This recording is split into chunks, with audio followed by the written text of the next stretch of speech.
L'amour est la plus haute des vibrations et j'en parle régulièrement car elle apaise, attire, assure, accomplit, dynamise, transcende, transmute et rassemble. L'amour est toujours le dernier mot, le dernier choix. Cette flamme qui nous a créés et nous permet de créer, co-créer avec une telle énergie. Chaque action, chaque choix sain est réalisé tout simplement par amour. Or, ce que je veux te rappeler aujourd'hui, qui est le plus important et qu'il faut bien assimiler, c'est qu'il faut d'abord s'aimer soi en créant une relation saine, puisque ce que nous voyons autour de nous est l'externalisation de ce que nous vivons et sommes à l'intérieur. Par conséquent, si tu veux des relations, que ce soit amicales, professionnelles ou plus, il faut vraiment construire cette relation inconditionnelle, universelle, saine d'abord avec toi. Et il y a plusieurs moyens de le faire, toutes sont gratuites, toutes sont simples. Ce parcours demande certes du temps, puisqu'il demande au cerveau de créer cette nouvelle habitude, mais par la suite, c'est comme un acquis et ça t'apporte dans tous les cas un bien-être considérable durant le voyage et également la destination. Par conséquent, dans cette vidéo, je veux justement que tu incarnes pleinement ce mantra de « je m'aime, j'aime et je suis aimée ».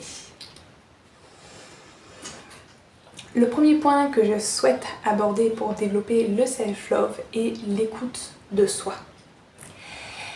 Aussi simple que ça, mais qui demande extrêmement beaucoup de courage. Puisque depuis tout petit, nous avons appris, que ce soit par les parents, l'école, par la suite les médias, les institutions et plus largement toutes les personnes plus âgées et les éléments reconnus par rapport à notre âge au moment même, à vivre et voir à travers les autres et se laisser de côté pour le bien-être collectif, pour le respect et la tolérance. Alors que le bien-être des autres ne passe pas par l'oubli de soi. Le bien-être collectif ne peut être qu'efficace que si nous sommes individuellement dans un bien-être qui naturellement nous permet de rayonner et de servir par notre vibration et l'énergie que l'on incarne. Puis, si nous souhaitons aider, le mieux est d'avoir également vécu ce parcours nous-mêmes, un peu comme un professeur qui ne peut pas nous enseigner la philosophie grecque s'il n'a pas appris lui-même, sinon ça serait un peu un carnage. Enfin, ce que je veux dire, c'est que c'est normal qu'actuellement tu sois dans cette situation. Mais je veux que tu saches que tout peut changer. Et pas en un an, mais en un mois, tu peux voir déjà grandement les résultats. Puisqu'il est reconnu scientifiquement que 30 jours suffisent à implémenter une habitude. Et je rajouterais même qu'il est reconnu que seulement 5 minutes de méditation par jour te permet d'avoir déjà des centaines de bénéfices. En disant centaines, je n'exagère pas, puisque une fois j'ai lu un article américain sur les milliers de bienfaits qui existent et qu'apporte la méditation. Par conséquent, toute pratique envers soi, envers sa réalisation personnelle et son développement personnel nous apporte un bien-être considérable, que ce soit juste 5 minutes.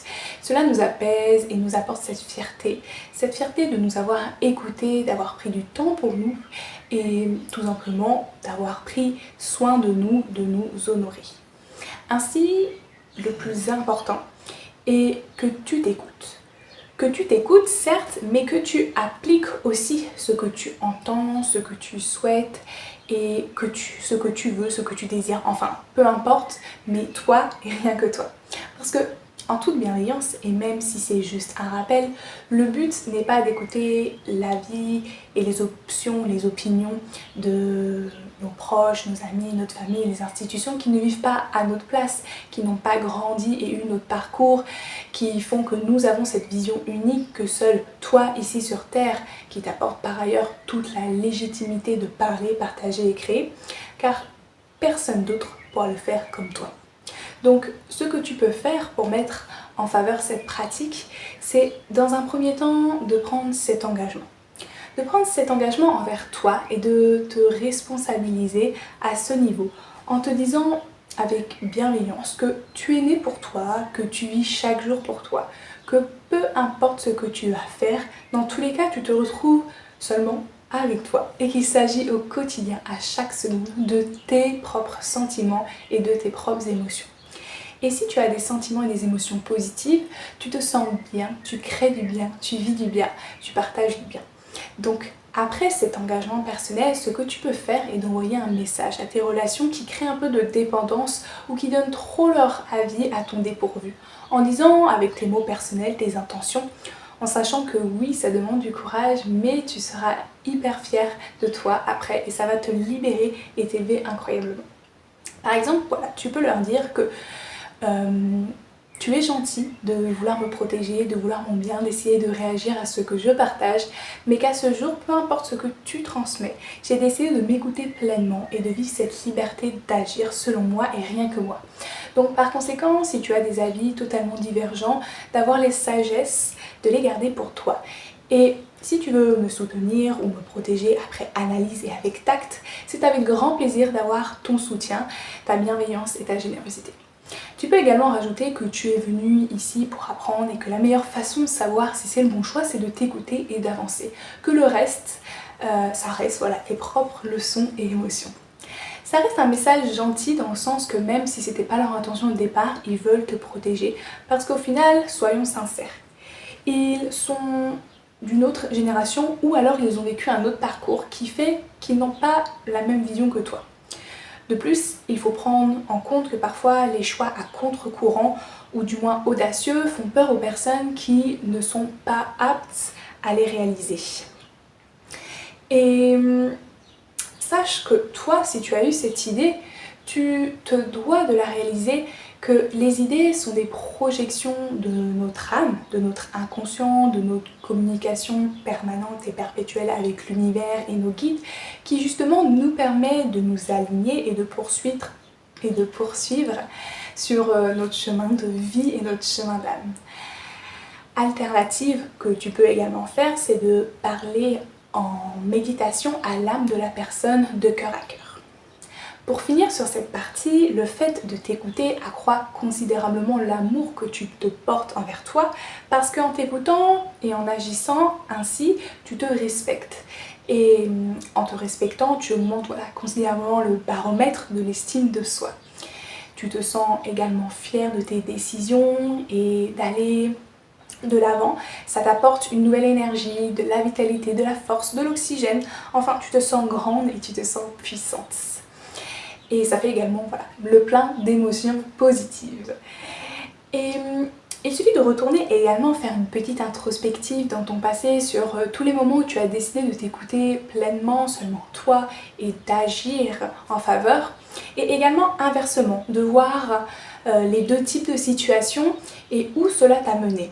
Même si ça te rappelle des souvenirs, je t'invite sincèrement à regarder tous ces moments où tu t'es écouté et que tu agis pleinement sans penser au regard des autres et de voir le résultat. Car au final, tu en retires de la fierté et la réussite parce que tu t'es écouté, tu t'es fait confiance et tu as écouté ton intuition. Et l'intuition est l'un des langages de notre âme le plus reconnu en ce monde, avec bien sûr tous les autres signes, synchronicité et les extrasens que nous avons tous. Avant de passer au second point, tu peux alimenter cet engagement en exerçant une affirmation quotidienne comme « je suis fière de m'écouter » et d'agir avec audace et confiance, ou alors « merci de m'écouter pleinement et d'agir en conséquence, toujours pour mon plus grand bien ». Tu peux également faire le mantra « je m'aime, je m'adore, je m'honore, je m'admire » ou « je m'aime, j'aime et je suis aimée ». Tu peux aussi exercer des mantras sanscrits comme celui de Ganesh ou de Krishna que je te mettrai en description qui vont te permettre d'être un peu dans la traceuse, de casser tous les obstacles pour pleinement te réaliser. Le second point que je souhaite aborder aujourd'hui est de prendre du temps pour soi à travers des pratiques personnelles qui te font plaisir et également d'autres que tu souhaites découvrir. T'accorder du temps et encore une fois un signe de respect, que ce soit accepté par les autres ou non. Lorsque tu dis stop et tu dis non à quelqu'un, tu t'affirmes et en t'affirmant, tu mets un point d'honneur sur tes valeurs et sur ce que tu souhaites vraiment au moment même, sur tes désirs du cœur. C'est-à-dire que tu t'alignes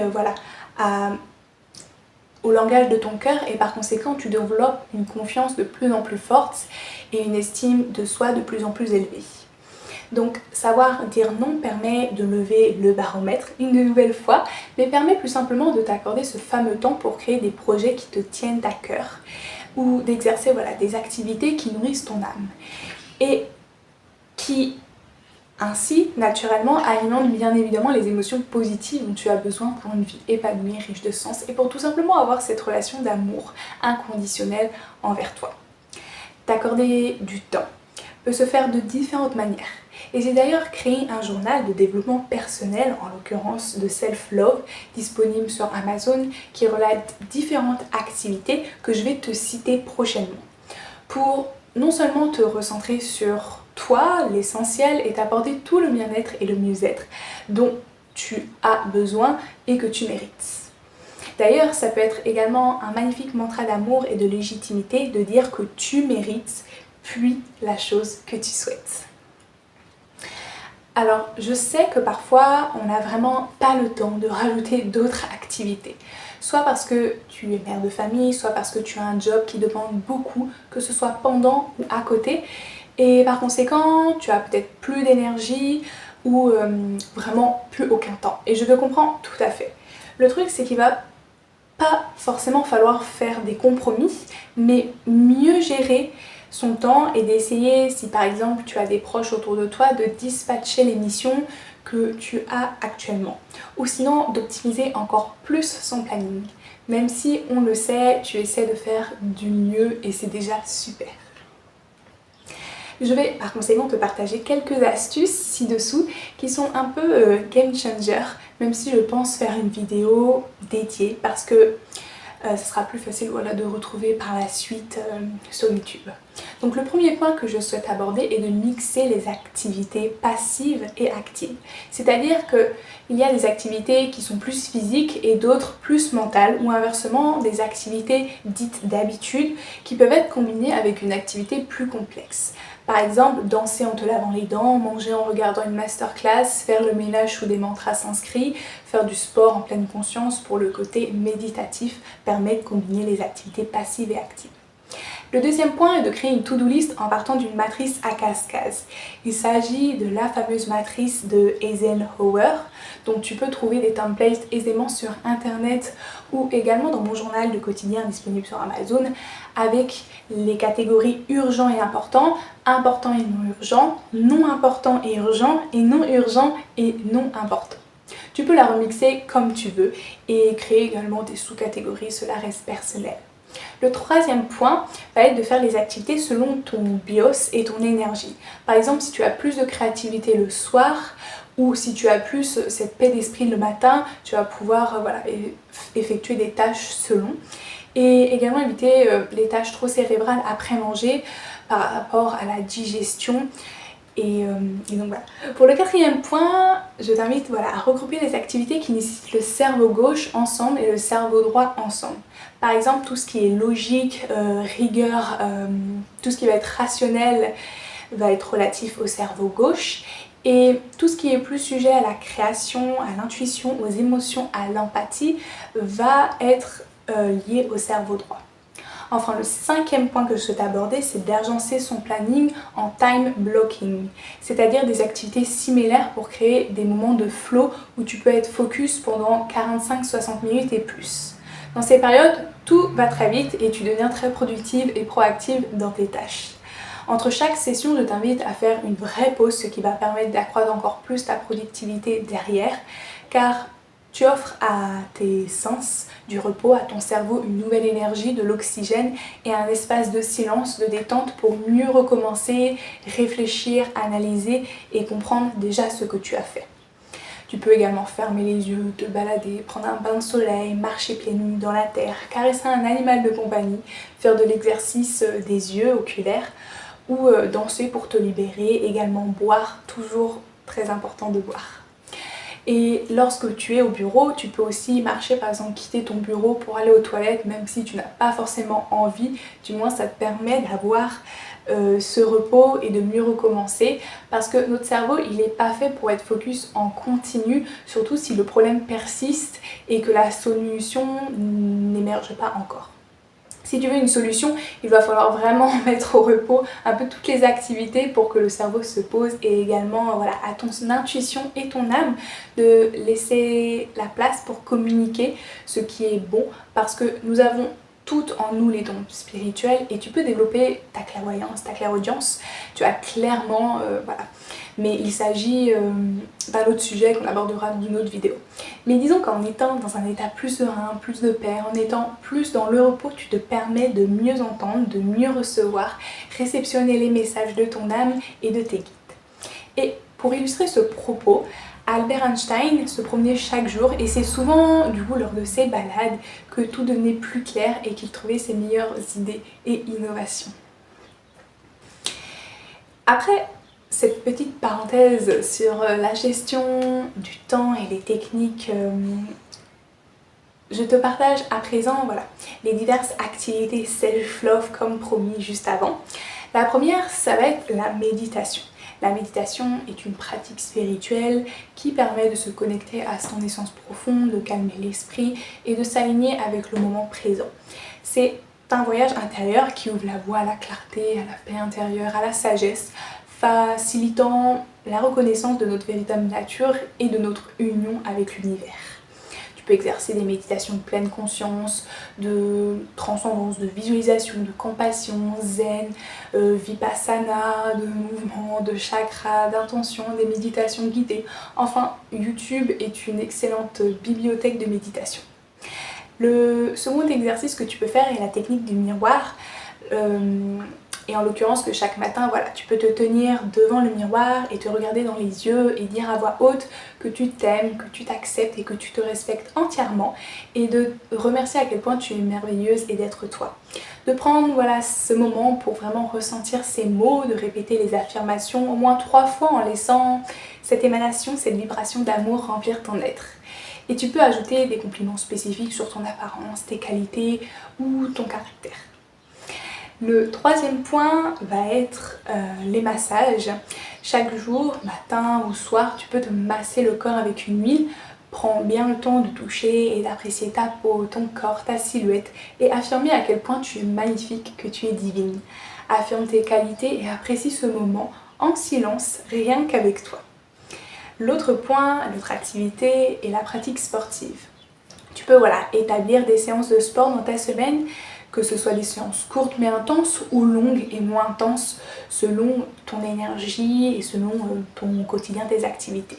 Non seulement cela va étirer et faire respirer les tissus, tes cellules, les organes, te détendre, te libérer, te donner de l'énergie, mais aussi t'aider à apprécier ce temps pour toi, ce temps d'introspection et de d'espacement de toi.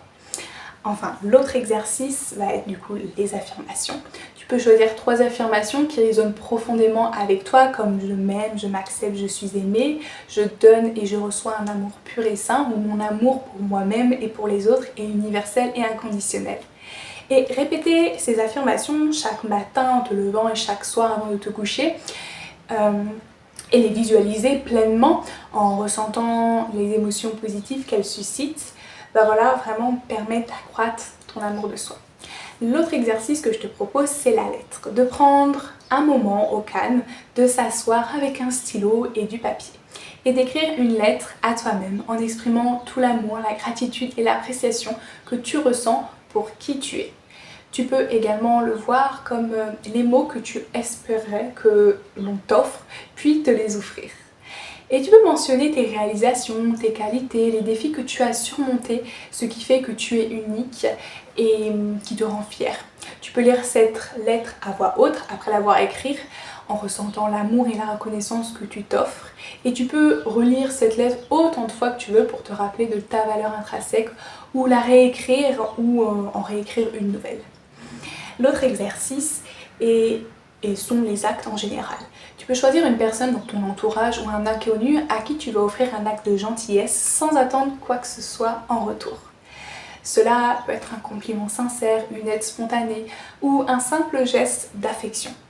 Après avoir accompli cet acte, prends un moment pour ressentir la joie que te procure l'amour altruiste. Fais-en une habitude régulière, même si voilà, c'est déjà le cas, en t'engageant à poser un acte de gentillesse chaque jour. Cela accroît considérablement ton taux vibratoire. Enfin, bien sûr, ce ne sont que quelques petites idées en sachant que les massages et la méditation sont extrêmement puissants. Et la danse, ainsi que le sport, sont deux exercices très libérateurs qui nous permettent de construire notre résilience et d'apprécier plus profondément notre corps et notre esprit en le comprenant de la meilleure manière. Tu peux également exercer un exercice de visualisation, visualiser autour de toi une lumière rose qui va permettre d'accroître ton self-love. On fera une vidéo à part sur le sujet. Enfin, le troisième point que je souhaite aborder dans cette vidéo est le pardon. Se pardonner et pardonner, c'est se libérer. Libérer et laisser la place pour autre chose avec les apprentissages pour mieux recommencer. Comme un enfant qui a dû faire une erreur pour savoir ce qui était juste. La sagesse, enfin, s'acquiert par la pratique. Alors oui, le pardon peut demander du temps, de la pratique, car pardonner nécessite du lâcher-prise. Et on le sait, le lâcher-prise s'apprend surtout dans notre société actuelle. Mais je tiens à te dire que quoi que tu aies fait envers toi, envers les autres et qu'on t'a fait, c'était soit prévu dans ton contrat d'âme pour grandir, évoluer, expérimenter, car nous sommes des étudiants de la vie et nous apprenons et évoluons chaque jour comme chaque espèce ici présente sur Terre. Soit il s'agissait alors d'un retour de karma de cette vie ou d'une autre vie. Mais si tu te pardonnes et demandes pardon, pas forcément de manière directe, et mets en avant le fait que tu as réellement compris la leçon, si tu regardes par le prisme que ça t'a permis d'évoluer, de t'aligner, de savoir ce que tu dois faire ou ce alors que tu dois ne pas faire, tu peux que être fier de toi. C'est comme une boussole. Alors, pour cela, tu peux écrire une lettre à brûler ou exercer des affirmations de pardon ou même des visualisations de lâcher prise que tu peux retrouver aisément sur YouTube si tu veux qu'elles soient guidées. Ou sinon, tu peux le faire de manière intuitive. Voilà pour les conseils du jour sur l'importance d'élever et d'alimenter son self-love. N'hésite pas à me dire en commentaire ce que tu en as pensé, si tu pratiques déjà certains de ces exercices et si toi aussi tu as des conseils à partager. Autant s'entraider. Sur ce, prends bien soin de toi, aime-toi et passe une excellente journée. À bientôt pour une nouvelle vidéo.